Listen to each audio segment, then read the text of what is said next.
اچھا تو یہ تو آپ کا موقف تھا سلمان صاحب، اور یہ پہلے بھی ہمیں سمجھ آ رہی تھی، لیکن کیا اس میں کوئی ایسا معاملہ ہے کہ مثال کے طور پہ جو شخص وہاں اڈیالہ جاتا ہے اس کی ملاقات تو خان صاحب سے صرف اسی طور ہو سکتی ہے نا کہ عمران خان صاحب نے اندر سے یا تو نام بھیجا ہو یا اس کا ایک طرح سے اپروول ہو، ادروائز تو وہ اندر جا ہی نہیں سکتا، ایسا ہی ہے؟ نہیں دیکھیں، جو خان صاحب نے جو نام اپروو کیے ہوتے ہیں جو ہم دیتے ہیں، جو لسٹ میں جاتے ہیں، اس کے علاوہ اگر وہ جیل والے کسی کو اندر لے جاتے ہیں تو وہ تو ایک طرح سے خان صاحب پہ مسلط کر دیتے ہیں نا اس شخص کو۔ اچھا ہو یہ رہا ہے کہ پچھلے بہت عرصے سے ہمیں موقع نہیں مل رہا خان صاحب سے لسٹ فائنل کرنے کا۔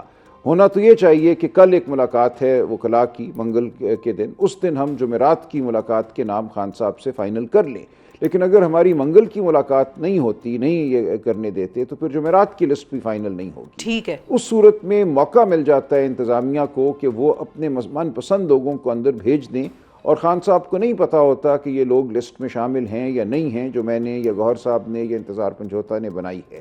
تو ایسی صورت میں ایک طرح سے خان صاحب حیران بھی ہوتے ہیں، ہکا بکا رہ جاتے ہیں، اور میں بھی حیران بہرحال ہوں جب ملاقات کے اور وہ یہ ہے کہ جو آپ بتا رہے ہیں اس کا مطلب یہ ہے کہ کچھ لوگ ایسے ہیں جن کی سیٹنگ ہے جیل حکام کے ساتھ، اور وہ بالا ہی لسٹوں سے اوپر ہی اپنا معاملہ سیٹ کر لیتے ہیں، اور جس کا نہ آپ لوگوں کو شاید اس طرح سے علم ہوتا ہے، نہ خان صاحب کے ساتھ علم ہوتا ہے، اور ان کو وہ روک لیتے ہیں جن کا ملنا خان صاحب کی طرف سے زیادہ ضروری ہے، اور ان کو جانے دیتے ہیں جن کا کوئی سچ کام نہیں۔ اور یہ کام اگر ہو بھی، وہ لسٹ میں اگر نہیں تھے تو پھر وہ کس طرح انہوں نے اپنا نام شامل کرایا لسٹ سے باہر ملاقاتیوں کی فہرست میں؟ تو ہم نے اعتراض کیا تھا، میں نے اعتراض کیا تھا، اور بالکل میرا اعتراض برحق تھا، اصول پر مبنی تھا، اور ہماری پولیٹیکل کمیٹی نے اس کی تائید کی اور بڑے سخت الفاظ میں کہا ہے کہ اگر اب کسی نے وہ کیا جو 8 فروری کو ہوا تھا تو اس کو پارٹی کا منحرف سمجھا جائے گا۔ ٹھیک ہے، اچھا، اور سلمان صاحب یہ بھی کلیریفائی کر دیجئے کہ جو میکینزم اب پی ٹی آئی میں بن گیا ہے ملاقاتوں کے حوالے سے، وہ کام کر سکتا ہے؟ کیونکہ جو ہائی کورٹ میں جس کیس میں آپ پیش ہوئے تھے، ہائی کورٹ نے اپنے فیصلے میں آپ کا نام لکھ دیا تھا کہ بھائی آپ جو ہیں وہ نام دیں گے، تو اب اگر وہ آپ کا ایک طرح سے وہ اب بھی یہی ہے۔ اچھا نہیں نام میں ہی دوں گا۔ دیکھیں، اس کمیٹی نے صرف نام اکٹھے کرنے ہیں، پارٹی کے جو ممبران ہیں ان سے پوچھنا ہے کہ کون ملنا چاہتا ہے، وہ نام یہ اکٹھے کرے گی، اکٹھے کر کے آگے جو دینا ہے وہ ہم ہی نے دینی ہے جو عمران خان صاحب کے مقرر کردہ کوارڈینیٹر ہیں، اور یہ کام پچھلے 2-3 ہفتوں سے میں کر رہا ہوں۔ یہ کام گوہر صاحب بھی کر سکتے ہیں، انتظار پنجوتا صاحب بھی کر سکتے ہیں۔ تو آگے جو نام دینے ہیں جیل حکام کو، وہ اسی طرح جائیں گے جیسے ماضی میں جاتے رہیں۔ ٹھیک ہے، اچھا اب اگلے ایشو پہ آ جاتے ہیں سلمان صاحب، کہ یہ جو پی ٹی آئی کے حوالے سے خبریں چھپی ہیں آج، آپ نے بھی ایم شور پڑھی ہوں گی کہ خان صاحب کی ملاقاتیں ہوئی ہیں مارچ کے مہینے میں اوورسیز پاکستانیوں کے ایک وفد سے، اور ان میں اوورسیز پاکستانیوں میں ایک شخص ایسا ہے جو کہ اسٹیبلشمنٹ اور خان صاحب کے درمیان ایک کانڈویٹ تھا، اور وہ پیغامات رسانی بھی کرتا تھا اور سیٹلمنٹ بھی کر رہا تھا ایک طرح سے معاملات کے حوالے سے۔ یہ میٹنگ واقعی ہوئی ہے؟ پی ٹی آئی اس کو اون کرتی ہے یا اس خبر کو ڈینائی کرے گی؟ کیا ہے سین اس کا؟ لیکن میرے علم میں نہیں ہے کہ مارچ میں کسی سے ملاقات ہوئی ہے یا نہیں ہوئی۔ یہ کوئی پارٹی کی سطح پہ تو ملاقات نہیں تھی۔ اگر کسی کو انتظامیہ والے اندر لے گئے ہیں اور خان صاحب سے ملاقات کرائی ہے تو میرے علم میں نہیں ہے، لیکن میری نظر میں یہ ملاقاتیں اہم نہیں ہیں جب تک کہ انتظامیہ اسٹیبلشمنٹ آئین اور قانون کی بات نہیں کرتی، عدلیہ کی آزادی کی بات نہیں کرتی، جمہوریت کی بات نہیں کرتی، تو باقی جو مرضی وہ بات کرتے رہیں کہ ہم آپ کو یہ آسانی دے دیں گے، آپ کو ہاؤس اریسٹ میں ڈال دیں گے، آپ کہیں چلے جائیے، ان باتوں سے کچھ نہیں ہونے والا۔ اچھا، اور آپ کی جب خان صاحب سے آخری ملاقات ہوئی تھی اس میں خان صاحب نے بھی کوئی مینشن نہیں کیا یا کوئی ذکر نہیں کیا ایسی کسی ملاقات کا؟ نہیں، انہوں نے کوئی ذکر نہیں کیا۔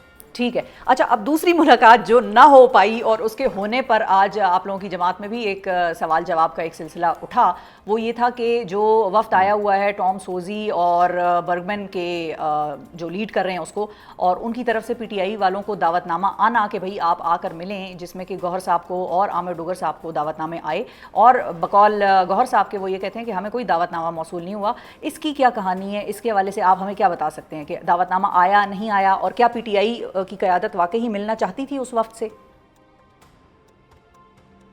نہیں، ہم ضرور ملتے اگر ایک باضابطہ دعوت نامہ آتا۔ ہم ایک نظم کے تحت، ایک ضابطے کے تحت تو بالکل ملنے کو تیار تھے۔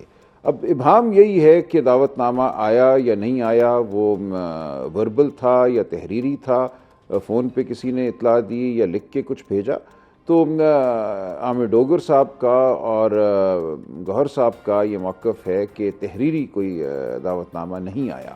اچھا، کیا یہ فون کے ذریعے پروٹوکول افسر نے ان کو بلایا تھا؟ اس حوالے سے کچھ ابہام ہے۔ ٹھیک ہے، اور آپ لوگوں نے اپنے طور پر کوشش کی اس سے وفد سے ملنے کی؟ نہیں، دیکھیں ہم کیوں کوشش کریں؟ ایک وفد آیا ہے، وہ پاکستان کے حالات جاننا چاہتا ہے۔ پاکستان کی سب سے بڑی سیاسی حقیقت پی ٹی آئی ہے، انہیں پی ٹی آئی سے ملنا چاہیے۔ پی ٹی آئی کے حوالے سے معلومات ان کو حاصل ہیں، مزید معلومات اگر وہ حاصل کرنا چاہتے ہیں تو یہ ان کا کام ہے کہ وہ ہم سے ملیں۔ ٹھیک ہے، تو لیکن سلمان صاحب ملنا چاہیں تو ویسے تو ملاقات ہو سکتی ہے، کیونکہ آپ کو یاد ہوگا جو ڈونلڈ بلوم تھے انہوں نے اپوزیشن لیڈر عمر ایوب صاحب سے ان کے چیمبر میں جا کے ملاقات کی تھی۔ تو جس نے ملاقات کرنی ہوتی ہے ویسے تو وہ ملاقات کر لیتا ہے، لیکن میں صرف پی ٹی آئی کا موقف جاننا چاہ رہی تھی کہ کیا پی ٹی آئی انٹرسٹڈ تھی ان سے ملنے میں اور یا نہیں تھی؟ دیکھیں ہم تو یہ چاہتے ہیں کہ جو حقیقت ہے اس وقت پاکستان کی، جو فسطائیت کا یا نظام ہے، جو الیکشن لوٹنے کا، اغواکاری کا نظام ہے، وہ ہر ایک کے سامنے رہے کہ یہ ایک مصنوعی صورتحال ہے۔ پاکستان اس طرح آگے نہیں بڑھ سکتا۔ تو ہم حقوق کے، انسانی حقوق کے حوالے سے اپنا مقدمہ ہر فورم پہ رکھنے کو تیار ہیں اور رکھیں گے۔ یہ ہمارا حق ہے، یہ انسانیت کا حق ہے کہ جب انسانیت کی تذلیل ہو رہی ہو تو اس تذلیل کا مداوع جو ہے وہ کیا جائے، اور اس کے لیے جہاں بھی مقدمہ لڑا جا سکتا ہے وہ مقدمہ لڑا جائے۔ انسانی حقوق کی جو پامالی ہے وہ کسی بھی ملک کا اندرونی معاملہ نہیں ہوتی۔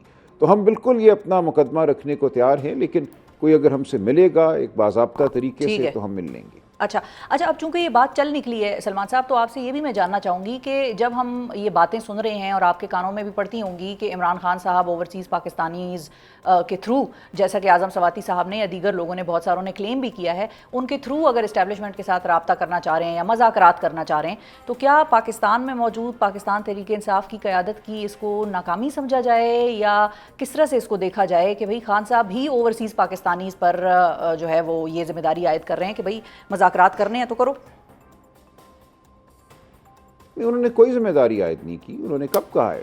دیکھیں عمران خان کا یہ ہمیشہ سے موقف رہا ہے کہ جو کچھ امریکی شہری کرتے ہیں، خواہ وہ پاکستانی نژاد ہی کیوں نہ ہوں، یہ ان کا معاملہ ہے، ان کے اپنے لیجسلیٹرز کے ساتھ، وہ سینیٹر ہوں، کانگریس مین ہوں، تو یہ ان کے جو نمائندے ہیں اور ان کے جو ووٹر ہیں، یہ ان کا آپس کا معاملہ ہے، اس سے کوئی تعلق نہیں ہے۔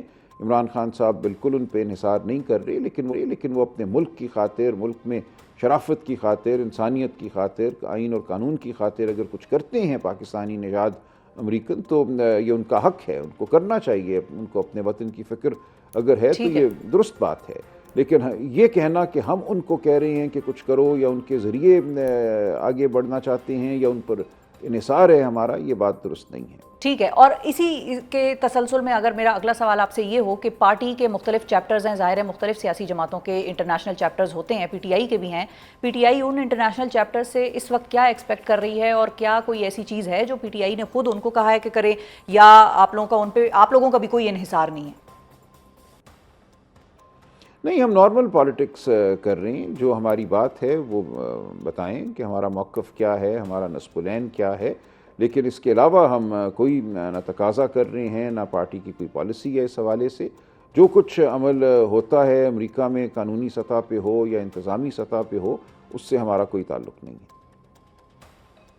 ٹھیک ہے، اچھا، اور سلمان صاحب یہ بتائیے کہ اوورسیز پاکستانیز کی بات ہو رہی ہے، تو آج ایک کنونشن ہو رہا ہے پاکستان میں بڑا اہم، اور اوورسیز پاکستانیز کے ہی حوالے سے ہے۔ اس کنونشن کو آپ کس طرح سے دیکھ رہے ہیں؟ پارٹی کی کیا رائے ہے اس کے حوالے سے؟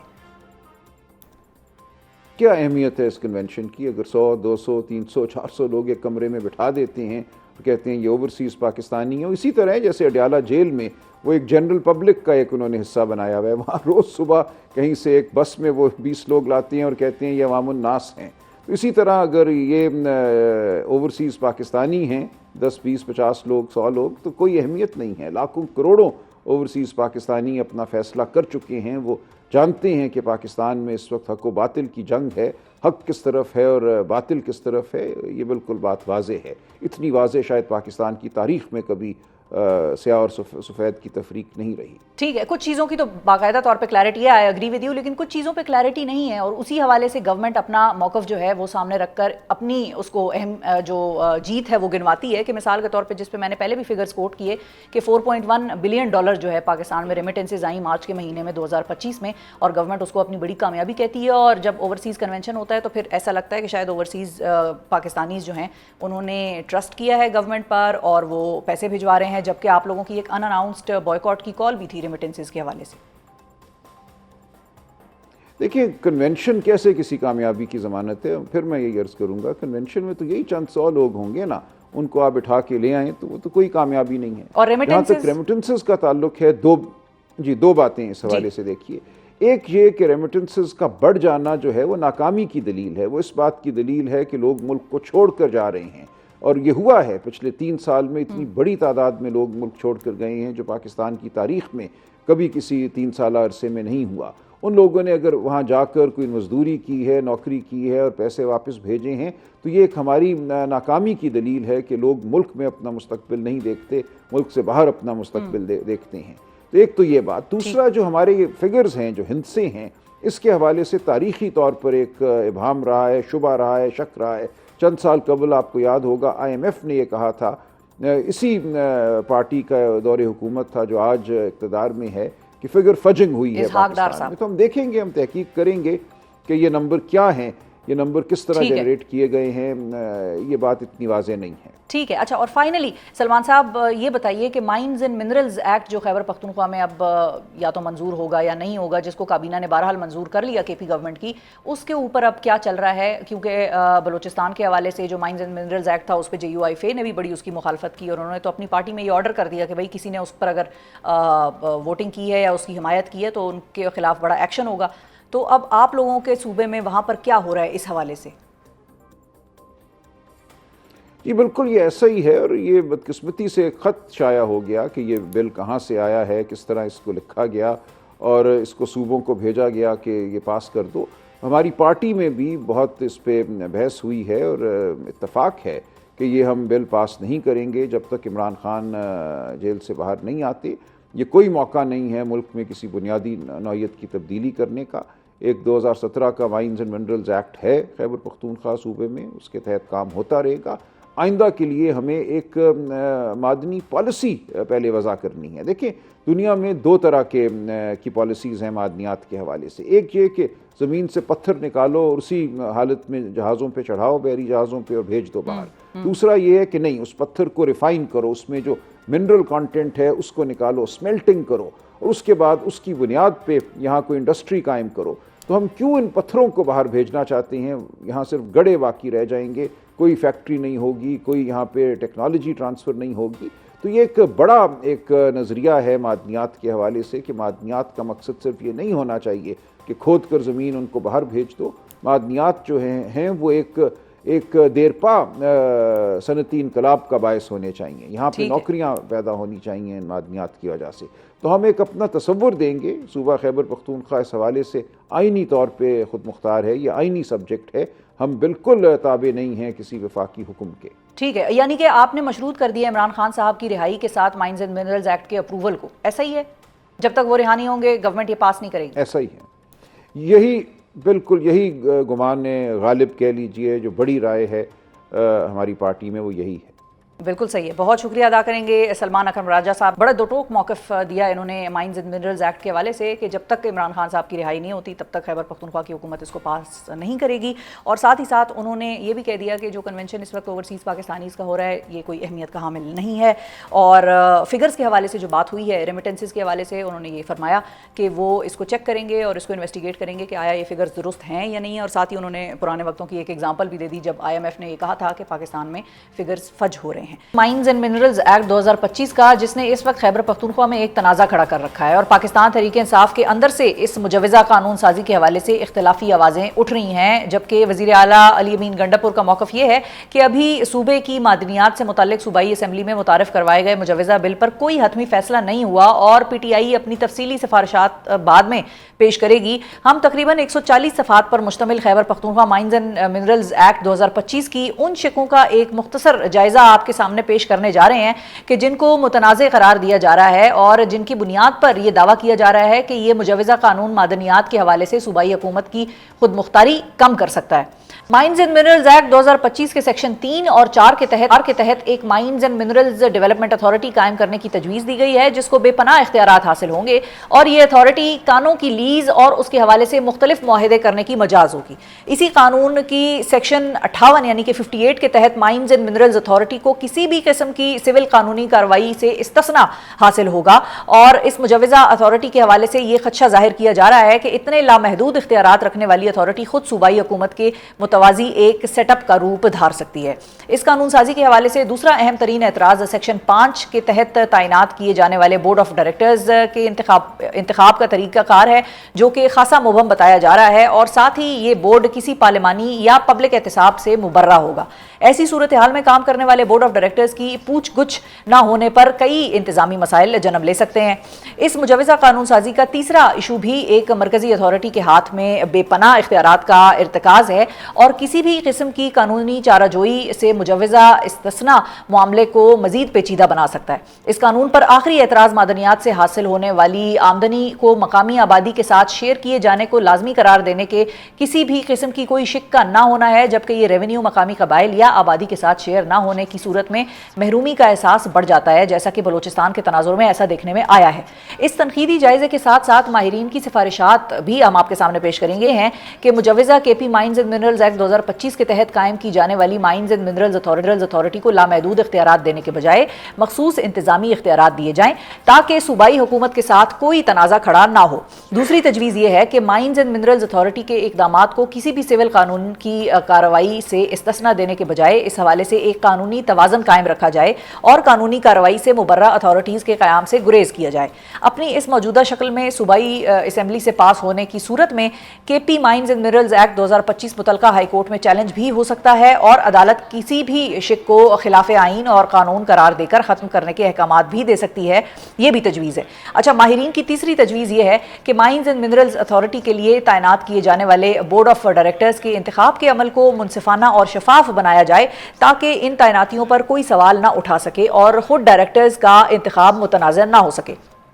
ماہرین کی چوتھی تجویز یہ ہے کہ معدنی وسائل سے حاصل ہونے والے ریونیو اور آمدنی پر مقامی آبادی کو حصہ دینے کے لیے قانونی گنجائش نکالی جائے تاکہ معدنیات کی ملکیت رکھنے والے مقامی قبائل اور شہریوں کے حقوق کا بھی تحفظ ہو سکے۔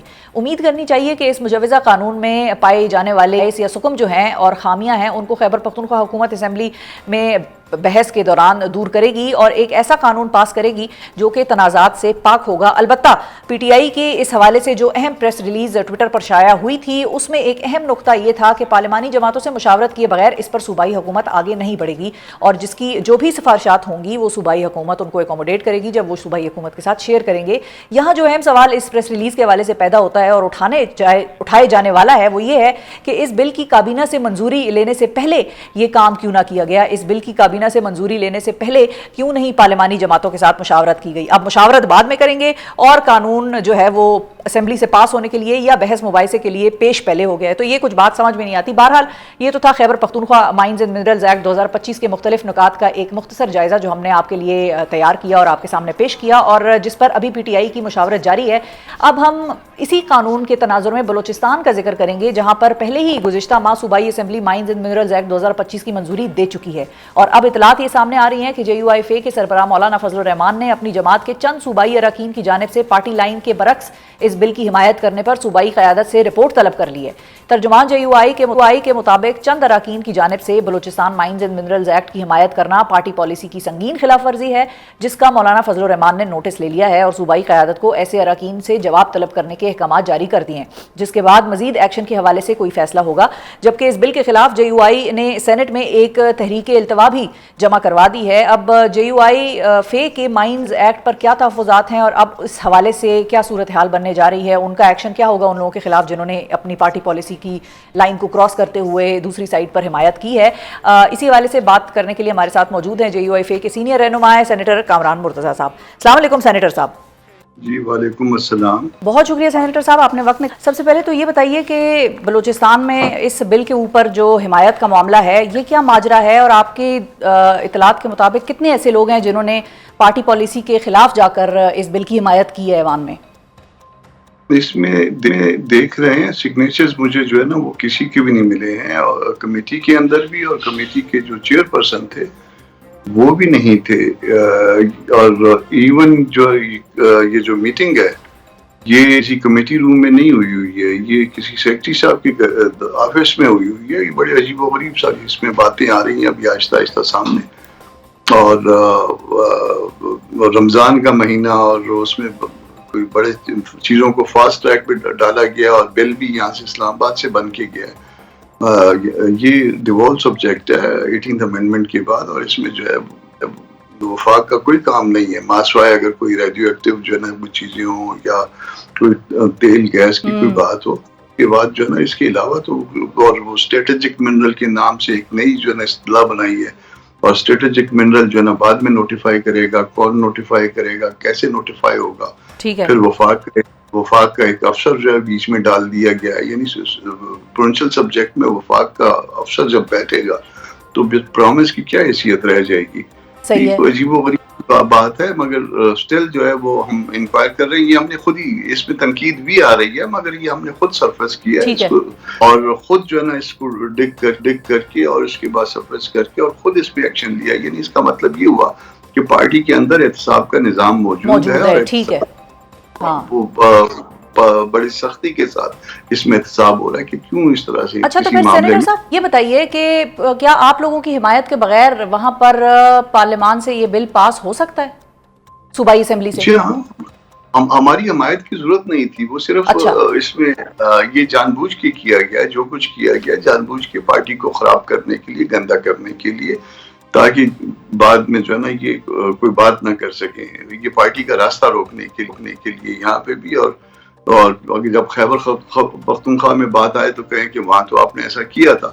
تو یہ جان بوجھ کے جو ہے نا یہ چالاکیاں کرتے ہیں. اصل میں جو ہے حکومتیں جو ہے وہ کسی قانون کی بجائے چالاکیوں پہ چلتی ہیں. ٹھیک ہے. اچھا، تو یہاں پہ یہ چالاکی جو ہے، چالاکی کا اچھا ورڈ آپ نے استعمال کیا. یہ آپ نے ایک اور بات بھی اپنے پہلے جواب میں کہی کہ اسلام آباد سے آیا تھا یہ بل، اور جو سلمان اکرم راجہ صاحب ہیں، میں نے چیک کر لیا، وہ اسلام آباد سے بن کے آیا تھا، اور خیبر پختونخوا والا بھی اسلام آباد. جی، تو اب یہ جو دونوں بلز اتنے اہم نوعیت کے اسلام آباد سے بن کے جا رہے ہیں، تو اس میں اسلام آباد کیا کرنا چاہ رہا ہے؟ مثال کے طور میرا مطلب ہے کہ وفاقی حکومت جو ہے یہاں پر کیا اچیو کرنا چاہ رہی ہے جو بلز اپنے بنوا کر صوبوں کو بھجوا رہے ہیں کہ اس کو منظور کر لیں؟ ایم کیا ہے؟ انٹینشن تو یہی ہے نا، اسلام آباد کسی نہ کسی حوالے سے قبضے میں توسیع چاہتا ہے نا. صوبوں کی جو صوبوں کا معاملہ ہے وہاں پہ جو ہے نا وہ ایکسیڈ کر رہے ہیں اپنی پاورز کو، اور جب ایکسیڈ کر رہے ہیں تو پھر اور وہ بھی 18th امینڈمنٹ یعنی کانسٹیٹیوشن پروویژن کے اگینسٹ جو ہے نا وہ اپنا ایکسیڈ کر رہے ہیں. تو کسی نہ کسی طریقے سے یہ ہماری زمینوں پہ بھی اسی طرح سے ہو رہا ہے. زمین اور پہاڑ، اس کی الاٹمنٹ، اس کا سیٹلمنٹ وہ ایسے لوگوں کے نام پہ ہو رہا ہے، اور جس میں کچھ شریک جو ہے نا وہ باہر کے لوگ ہیں، اور یہ بڑا وہ اس کے اوپر بھی بڑے تحفظات آ رہے ہیں. پورا صوبہ جو ہے نا اس میں اس حوالے سے کنسرن. صحیح ہے. تو آپ یہ موقف کتنا بائے کرتے ہیں کہ اس ایشو کو کے پی والوں نے بھی بڑا اٹھایا، وہاں کے پی ٹی آئی کے جو ورکرز ہیں وہ بھی سخت خلاف ہو گئے اپنی گورنمنٹ کے، سخت تنقید کی انہوں نے، اور اس کے بعد پھر پی ٹی آئی کو ایک پریس ریلیز جاری کرنا پڑا جس میں انہوں نے کہا کہ بھئی ہم پارلیمانی جماعتوں کی مشاورت کے بغیر اس بل پر آگے نہیں بڑھیں گے. لیکن ساتھ ہی ساتھ ان پر یہ الزام بھی لگ رہا ہے کہ انہوں نے کابینہ سے تو منظوری دے ہی دی تھی اس بل کی، تو اگر اتنا ہی نیک نیتی تھی تو پھر پارلیمانی جماعتوں سے مشاورت تو پہلے ہونی چاہیے تھی، اور پھر اس کے بعد ہوتی ہے. اس کو مولانا نے اٹھایا تھا انیشلی جو ہے نا، یہ مولانا نے اس معاملے کو اٹھایا تھا، اور یہ کئی دنوں سے یہ معاملہ چل رہا ہے، اور مجھے پھر کاپیاں بھجوائی گئی ہیں، اور اس کے بعد جو ہے نا مولانا نے جو کچھ بھی ہو رہا ہے مولانا کی ہدایت پہ ہو رہا ہے. ایون جو ہے نا سینٹ میں معاملہ گیا، اس سے پہلے وہ اسپیچ کرنا چاہ رہے تھے جن دنوں میں کورم ٹوٹ رہا تھا نا بار بار. جی وہ اس حوالے سے وہ اسپیچ کرنا چاہ رہے تھے نیشنل اسمبلی میں، اور وہ کئی دفعہ وہ انہوں نے اٹیمپٹ کیے مگر وہ پھر کورم ٹوٹ جاتا تھا. وہ اس انتظار میں تھے کہ کس وقت کورم پورا ہو اور وہ آئیں اسمبلی میں اور آ کے اپنی جو ہے نا بات رکھیں اسمبلی کے سامنے کہ کس طرح سے صوبوں کے حقوق میں مداخلت ہو رہی ہے.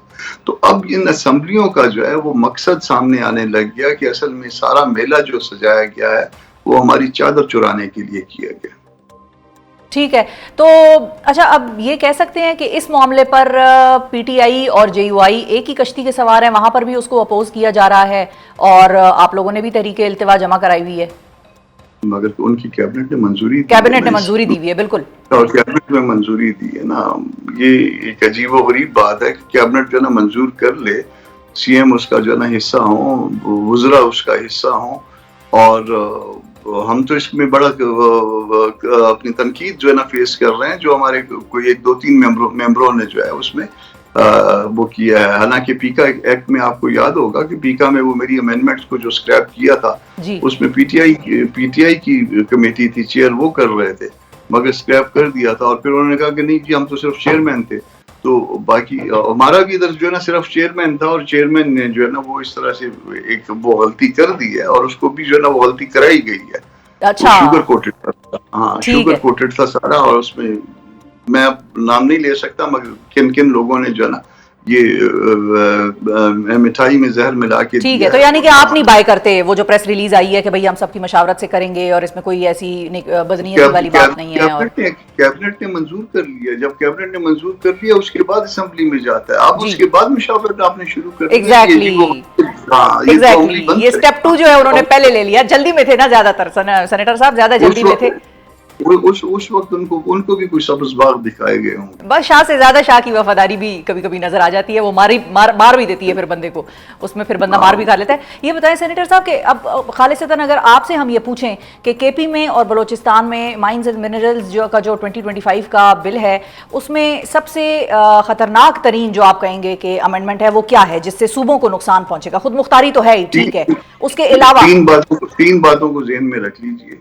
لیجسلیشن صوبوں کی ہو رہی ہے, بل وفاق سے جا رہا ہے, ٹھیک ہے, نمبر 1.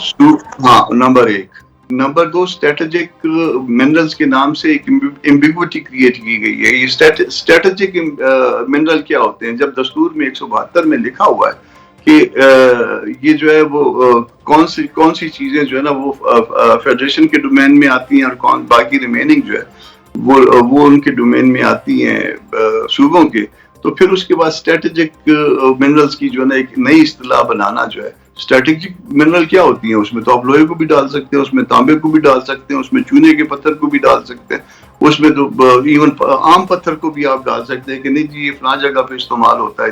تو یہ دوسری بات. تیسری بات یہ کہ وفاق کا افسر وہ اس کمیٹی کا جو ہے نا وہ حصہ ہوگا, یعنی پھر تو وفاق کے پاس کچھ نہیں رہ گیا. یہ ایسے ہی ہے کہ ایک جگہ پہ جو ہے نا اختیار بچوں کا ہے, اور اس میں کہیں کہ باپ بھی بیٹھے گا, تو پھر اس کے بعد وہ بچے جو ہے نا والد جو ہے نا تعداد میں زیادہ بھی ہوں, تو پھر کیا ہوگا, اس کا نتیجہ کیا نکلے گا؟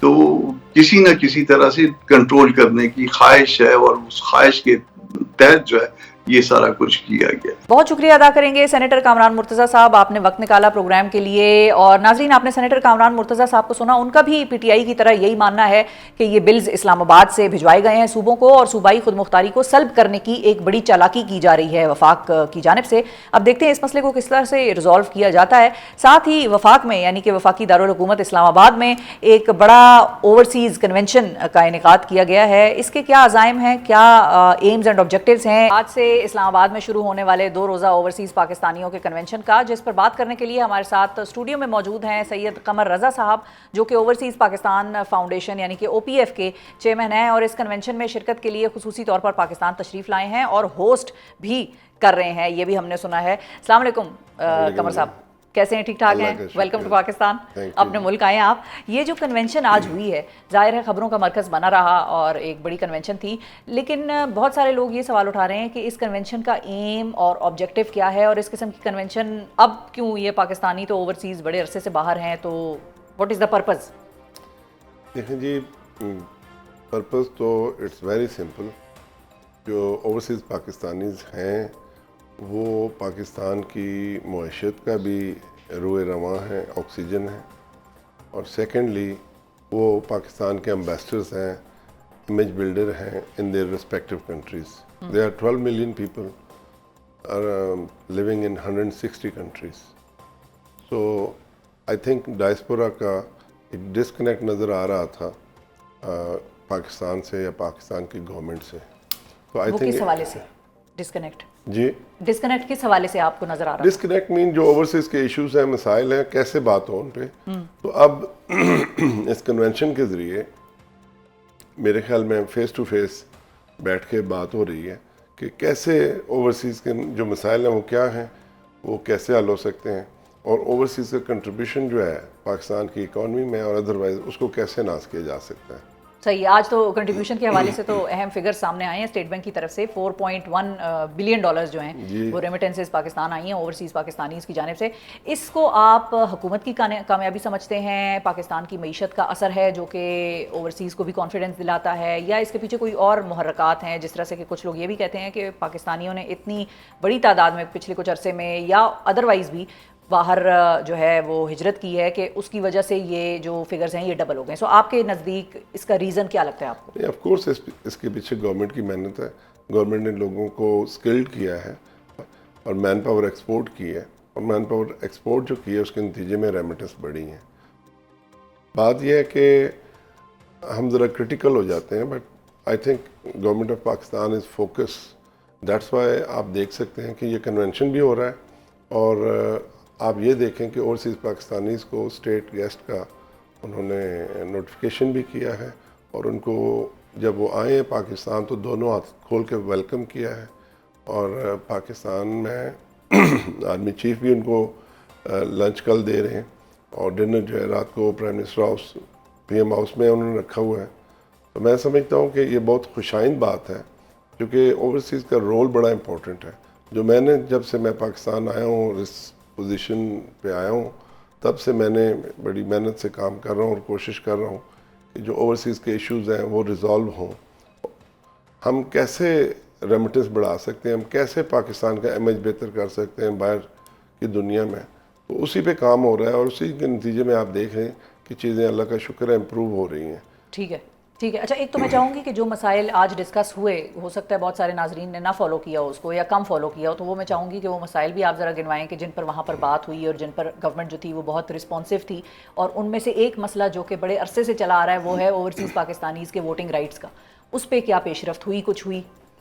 دیکھیں جی، یہ جو کنونشن ہے اس سے پہلے، کیونکہ میں اوورسیز پاکستانیز کو ریپرزینٹ کرتا ہوں پاکستان میں، تو میں نے 14 نکات گورنمنٹ کے سامنے رکھے تھے. اچھا. سب سے پہلے جو ہے وہ پروپورشنل ریپرزنٹیشن یا پولیٹیکل ریپرزنٹیشن آپ کہہ سکتے ہیں، کہ اوورسیز کو جیسے آپ نے مائنارٹیز کو، جیسے آپ نے خواتین کو اسمبلیز میں جگہ دی ہے، سینٹ میں اور قومی اسمبلی میں، اس طرح سے آپ اوورسیز کو بھی دیں. جب تک جو آپ ووٹنگ رائٹ کہتے ہیں وہ ایک گمک ہے، میری سمجھ سے باہر. آپ کیسے ووٹنگ آرگنائز کریں گے دنیا کے 160 ممالک میں، اور لوگ کس طریقے سے، کیا میکنزم ہوگا؟ تو باقی ممالک نہیں کرتے؟ نہیں، کوئی اور ملک نہیں کرتا. آن لائن ووٹنگ ایک پائلٹ پروجیکٹ کیا تھا پاکستان نے کچھ عرصہ پہلے، اگر میں غلط میرا نہیں خیال ایسا کچھ ہوا ہے، میرا نہیں خیال ایسا کچھ ہوا ہے. یہ ایک لمبی ڈبیٹ ہے، بٹ اینی وے ہم کہتے ہیں اس کو کمپلیکیٹڈ نہ کریں چیزوں کو. تو اگر آپ اوورسیز سے مستفید ہونا چاہتے ہیں، لوگ کہتے ہیں نا برین ڈرین ہے، میں کہتا ہوں برین گین ہے. جو اوورسیز پاکستانی ہیں جو باہر ہیں، جو انہوں نے ایکسپیرینس حاصل کیا ہے، اس ایکسپیرینس کو واپس پاکستان شفٹ کریں، پاکستان کو جو ہے نا مضبوط کریں، بہتر کریں، خوشحال کریں. تو I think overseas Pakistanis are playing a very very vital role for Pakistan. ٹھیک ہے ٹھیک ہے. لیکن ایاز صادق صاحب تو آج بولے ہیں ووٹنگ رائٹس کے حوالے سے، تو ان کی بات سے آپ متفق نہیں ہیں؟ وہ بھی جو میکینزم وہ ایک طرح سے سجیسٹ کر رہے تھے، پولیٹیکل ریپرزنٹیشن کی بات کر رہے تھے وہ بھی. تو وہ کیسے ہوگی؟ وہ ایسے ہو سکتی ہے جب گورنمنٹ چاہے گی. اس پہ ہم کام کر رہے ہیں. اچھا. جو میں نے 14 نکات بیان کیے ہیں اس میں سب سے پہلے یہ ہے. اس سے دوسرے نمبر پہ جو ہے وہ جو لوگوں کو مسائل ہیں پراپرٹیز کے حوالے سے، اس سلسلے میں جب میں نے یہاں آیا او پی ایف میں، اور میں نے جب یہ چارج لیا، تو سب سے پہلا کام ہی میں نے یہ کیا کہ اوورسیز پاکستانیز کی جائیدادوں کے جو ایشوز ہیں اس کے لیے اسپیشل کورٹس کی ایک مسودہ تیار کر کے بل جمع کروایا سینٹ میں. سینٹ سے اپروو کرایا اس کو، پھر نیشنل اسمبلی سے اپروو ہوا، پھر پریزیڈنٹ نے سائن کیے، اور اب وہ ایک قانون بن چکا ہے. ٹھیک ہے. کورٹس کے نوٹیفیکیشنز ہو چکے ہیں، ڈسٹرکٹ کورٹ کے بھی اور ہائی کورٹ کے بھی، اور کورٹس آر ان پروسیس کہ وہ اسٹیبلش ہو اور یہ کام شروع ہو. تو اسی طریقے سے ابھی ریسنٹلی پنجاب نے بھی اس کو اڈاپٹ کر لیا، اینڈ وی آر ٹرائنگ کہ باقی صوبے بھی انشاءاللہ بہت جلد اس کو اڈاپٹ کریں گے. اور اوورسیز جو ہیں، جو ان کا میجر ایشو ہے، ان کے اپنے عزیز و اقارب رشتہ دار ان کی جائیدادوں پہ قبضہ کر لیتے ہیں، پھر کورٹ میں لے جاتے ہیں اور پھر چلتا رہتا ہے دائیاں لگتی ہیں اس میں سول کورٹس میں ہی.